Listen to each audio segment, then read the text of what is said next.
नमस्कार विद्यार्थी मित्रांनो, स्वागत आहे आपलं यूट्यूब चॅनल ज्याचं नाव आहे मोहित मोटिवेटेड एक्झाम चॅनल। आज आपण बघणार आहोत टेट निकालासंबंधावर आलेली एक नवीन माहिती। ती अपडेट कोणती आहे चला तर मग सुरुवात करूया व्हिडिओला। अपडेट अशी आहे, जेव्हा राज्य परीक्षा परिषदच म्हणते टेट निकालासंदर्भात अफवा फार, परीक्षेच्या कामावर विद्यार्थी संघटनांचा सवाल उपस्थित।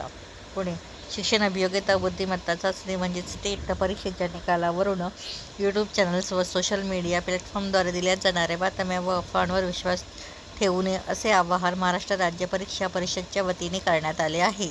राज्य परीक्षा परिषदेच्या अधिकृत संकेतस्थळावर वेळोवेळी देण्यात येणाऱ्या सूचना व माहितीचे अवलोकन करावे।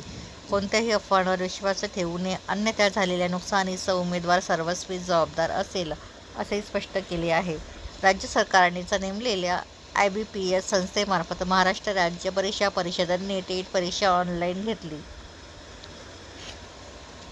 यात राज्यातील 26 जिल्ह्यांमध्ये 59 परीक्षा केंद्रांवर ही दिनांक 27 ते 30 मे आणि 2 ते 5 जून दरम्यान प्रतिदिन 3 सत्रात ही परीक्षा पार पडली। यासाठी एकूण 2,28,808 परीक्षार्थींनी नोंदणी केली होती।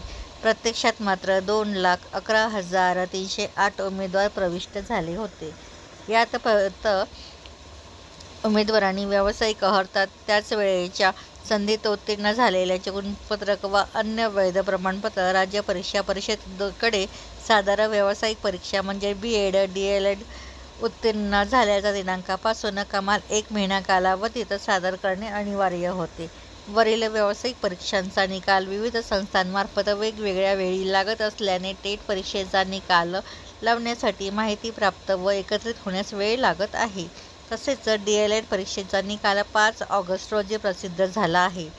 वरील परीक्षेत पात्र उमेदवारांच्या निकालाच्या अनुषंगाने शिक्षक अभियोग्यता व बुद्धिमत्ता चाचणी म्हणजे TAIT परीक्षा 2025च्या निकालाची कार्यवाही सुरू आहे आणि हा निकाल संकेतस्थळावर प्रसिद्ध होईल। तर राज्य परीक्षा परिषदेतर्फे टेट 3 परीक्षा घेण्यात आली। या सुरुवातीपासूनच नियोजनाचा अभाव दिसून आला। या चाचणीत त्यांनी प्राप्त केलेले गुण उघड केले जाणार नाही या अटीवर 3 जून रोजी DEd BEd मात्र उमेदवारांना संधी दिली गेली। पण आज परिपत्रक काढून त्यांच्यामुळे निकालास विलंब होत असल्याचे कारण दिले जात आहे। यात 2 लाख उमेदवारांना वेठीस धरले आहे। पुढील महिन्यात निकाल जाहीर केला नाही तर तीव्र आंदोलन करण्यात येईल, असे संदीप कांबळे अध्यक्ष युवा शैक्षणिक व सामाजिक न्याय संघटना यांनी मांडले आहे। तर ही होती टेट निकालासंदर्भात आलेली एक अपडेट। अशाच नवीन अपडेट बघण्यासाठी व्हिडिओला लाईक करा, कमेंट्स करा, जास्तीत जास्त व्हिडिओ शेअर करा आणि चॅनलला सबस्क्राईब करायला विसरू नका।